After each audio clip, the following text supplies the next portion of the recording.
آج ہم دیکھیں گے کہ کیسے ہٹلر نے کروڑوں لوگوں کا برین واش کیا، کیسے یہ انسان دنیا کا سب سے بڑا ڈکٹیٹر بنا۔ آخر وہ کون سی تکنیکس اور سٹریٹجیز تھیں جس کا استعمال کر کے اس نے یہ سب کیا، اور دنیا کے سب سے مشہور سائنٹسٹ البرٹ آئنسٹائن کے ساتھ ہٹلر نے کیسا سلوک کیا، جانیں گے اسی ویڈیو میں۔ آپ میں سے کافی لوگوں نے ابھی تک سبسکرائب نہیں کیا تو سبسکرائب کریے تاکہ ایسی ہی زبردست ویڈیوز کا نوٹیفیکیشن آپ کو بر وقت ملتا رہے، اور اگر ویڈیو پسند آئے تو لائک، کمنٹ اور شیئر ضرور کیجیے۔ یونانی فلاسفر ارسطو کے مطابق 3 طریقوں سے آپ کسی بھی شخص سے اپنی بات منوا سکتے ہیں، یعنی پرسویٹ کر سکتے ہیں: ایتھوس، لوگوس اور پیتھوس۔ ارے رکیے، ویڈیو سن لیں۔ یہ 3 چیزیں اگر آپ سمجھ لیں تو آپ کچھ بھی بیچ سکتے ہیں اور کافی سارے لوگوں کو اپنا فین بھی کر سکتے ہیں۔ میں یہ سب سمجھانے کے لیے آپ کو ایک سینیٹائزر کی مثال دیتا ہوں۔ ایتھوس کا مطلب ہے کہ میں اس پروڈکٹ کو بیچنے کے لیے اپنی اتھارٹی بناؤں گا۔ میں کہوں گا کہ یہ سینیٹائزر آپ لوگ خریدیے کیونکہ 90% ڈاکٹرز یہ ریکمینڈ کرتے ہیں۔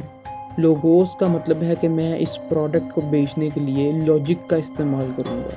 میں کہوں گا کہ یہ سینیٹائزر استعمال کریں کیونکہ اس کے اندر 96% ایتھانول ہے جو جراثیموں کو مارنے میں سب سے زیادہ اہم ہے۔ پیتھوس کا مطلب ہے کہ میں آپ کو جذباتی کر کے، آپ کے ایموشنز کا استعمال کر کے اسے بیچوں گا۔ میں کہوں گا کہ اگر آپ اپنے بچوں کو کورونا وائرس سے بچانا چاہتے ہیں تو یہ سینیٹائزر استعمال کریے۔ یہی تو کیا تھا ہٹلر نے، ایموشنز، جذبات سے اس نے لوگوں کا برین واش کیا۔ لیکن ڈکٹیٹر کو ڈکٹیٹر بننے کے لیے لاجک کو ختم کرنا پڑتا ہے، اور یہی کیا تھا ہٹلر نے۔ 10 مئی 1933 نازی پارٹی نے 25,000 کتابیں جلائیں۔ اس میں ہر قسم کی کتاب شامل تھی، سائیکالوجی، سائنس، آئیڈیالوجی وغیرہ۔ ہر وہ کتاب جو نازی پارٹی اور اڈولف ہٹلر کی ڈکٹیٹرشپ کے خلاف لگتی وہ جلا دی جاتی۔ نازی پارٹی کے منسٹر جوزف گولبلس کے یہ الفاظ سنیے: "The future German man will not be just a man of books but of character"۔ اس دور میں ایسے کالم لکھے جاتے تھے جو لاجک کو پوری طرح سے نیچا دکھانے کے لیے ہوتے تھے۔ ایسے پیپرز چھاپے جاتے تھے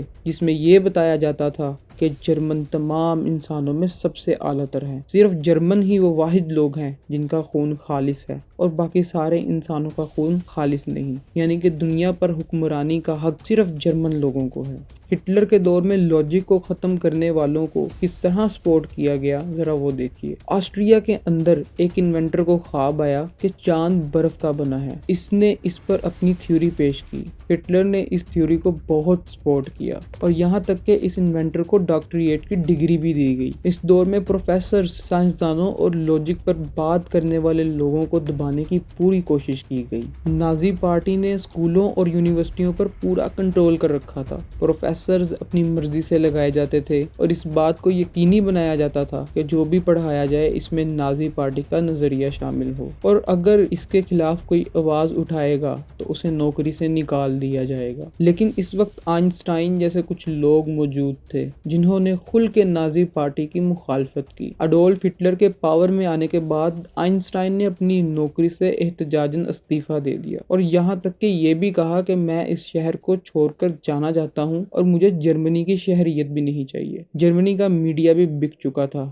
انہوں نے آئنسٹائن کو جی بھر کے بدنام کرنے کی کوشش کی۔ اتنا ہی نہیں، برلن میں نازی پارٹی نے آئنسٹائن کے سائنٹیفک ریسرچ پیپر بھی جلا دیے۔ آئنسٹائن کو ملک کا سب سے بڑا دشمن بنا دیا گیا۔ جب آئنسٹائن کی جان کو خطرہ لاحق ہوا تو وہ بیلجیم چلے گئے، جہاں بیلجیم کے شاہی خاندان نے ان کو سیکیورٹی فراہم کی۔ 30 اگست 1993 آئنسٹائن کے فلاسفر دوست تھیوڈور لیسنگ کو نازی پارٹی کے لوگوں نے قتل کر دیا اور اس بات پر انہیں بہت سراہا گیا۔ ان کے قتل کے بعد اخبارات میں آئنسٹائن کی تصویر کے ساتھ یہ سرخی چھپی کہ اگلی باری آئنسٹائن کی ہے، اور آئنسٹائن کے قتل پر انعام بھی رکھا گیا۔ خیر، آئنسٹائن کے بعد ہٹلر پر واپس آتے ہیں۔ ہٹلر کی دوسری تکنیک تھی کہ جرمنز میں ڈر پیدا کرو، وہ ایسے کہ ایک دشمن کے ذریعے لوگوں میں خوف پیدا کیا جائے اور پھر ہٹلر آئے گا اور ان دشمنوں سے ساری قوم کو بچائے گا، اور یہاں پر وہ دشمن تھے یہودی۔ جرمنی میں جتنے بھی مسائل تھے